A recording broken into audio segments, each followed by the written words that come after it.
Une mouche, ça peut être quelque chose de très très petit, ça peut être une œuvre d'art, et puis ça peut être aussi une imitation de poisson, donc pas du tout une mouche. Yvan, tu vas m'expliquer un petit peu comment ça se fabrique. Comment ça se fabrique? Eh ben, ça se fabrique avec un bon monteur. Daniel Vater, on se connaît depuis 15 ans, et pour faire des bouches comme ça, en fait, pour prendre du poisson, on n'a pas besoin de faire si compliqué, hein. Un hameçon, 3 plumes, et puis un petit tour de main, et puis ça prend du poisson aussi. On va attaquer un modèle plus gros. On va faire carrément dans le streamer, un woolly worm. Olive. Alors déjà, on voit que la taille de l'hameçon change. C'est un hameçon à streamer, longue tige. On prépare le marabout. Ah, c'est un matériau très vivant, le marabout. Dans l'eau, c'est superbe. Ça gonfle, ça ondule. C'est vraiment comme si c'était un petit poisson ou un insecte vivant. Une bonne petite touffe qu'on va coincer à l'arrière. Voilà.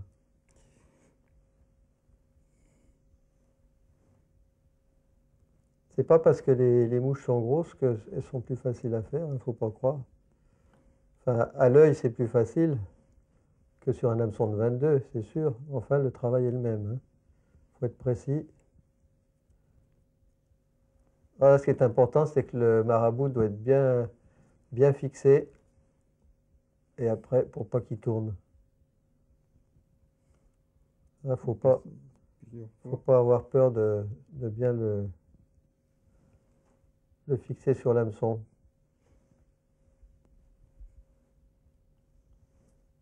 Alors ça, ce sont des mouches qu'on va utiliser en réservoir, surtout.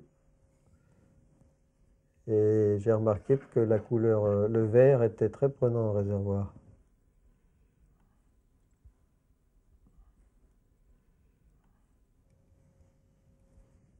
Oui, le vert, en général, c'est une bonne couleur en réservoir.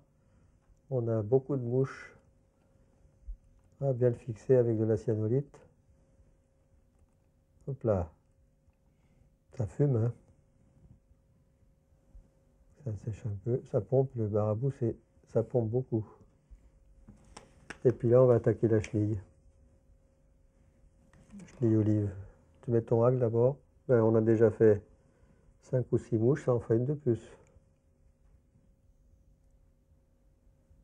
Petite collerette d'abord.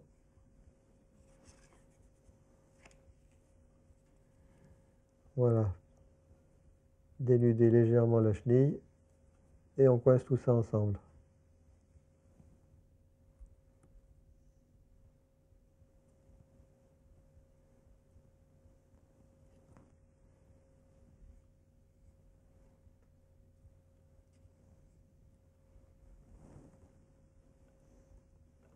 On remonte vers l'avant.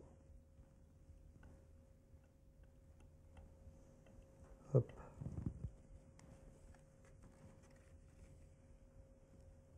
Et là, on va commencer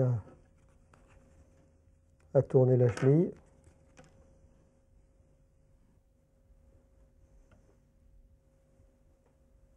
Et ça donne tout de suite un habillage à la mouche.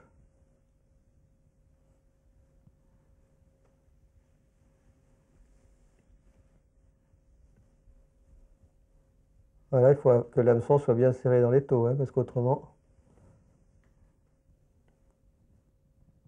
quand on tire bien dessus, voilà, un beau corps velu.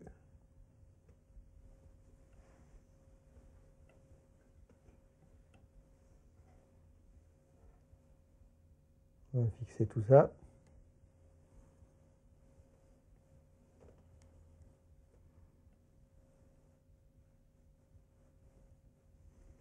Couper ce qui débrasse.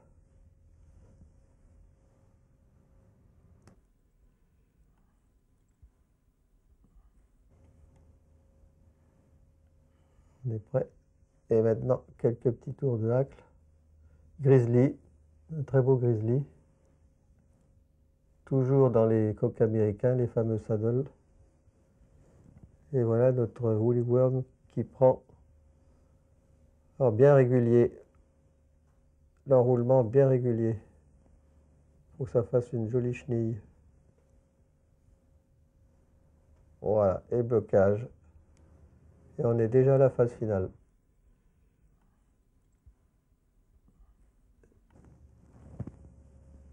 Tac.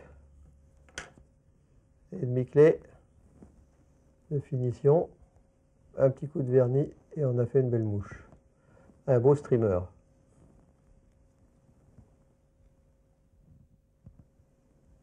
Voilà, tout ça, avec le marabout, ça va lui donner une nage entre les hacles qui sont un peu durs.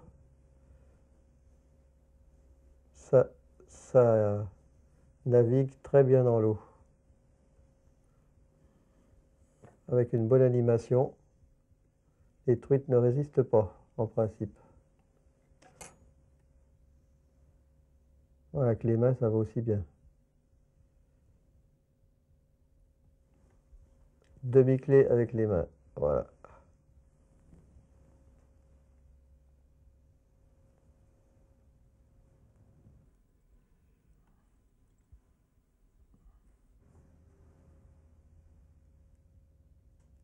Petit habillage.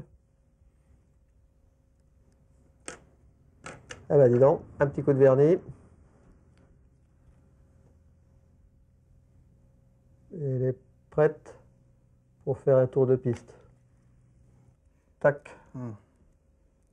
Parce que c'est plus joli qu'au ciseau, ça fait moins régulier de l'habiller comme ça. Alors contrairement à ce que tout le monde croit, les streamers, ça n'est pas uniquement pour les réservoirs, hein. Oui. Les Américains s'en servent aussi bien en rivière, et c'est avec ça qu'on fait des très grosses truites. Ça imite aussi bien un petit poisson qui nage qu'une chenille. Elle est belle. Tu nous la fais tourner un petit peu, qu'on la voit bien.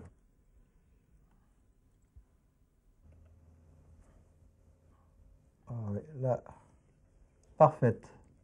Ils sont bien enroulés, les axes sont bien enroulés, bien réguliers.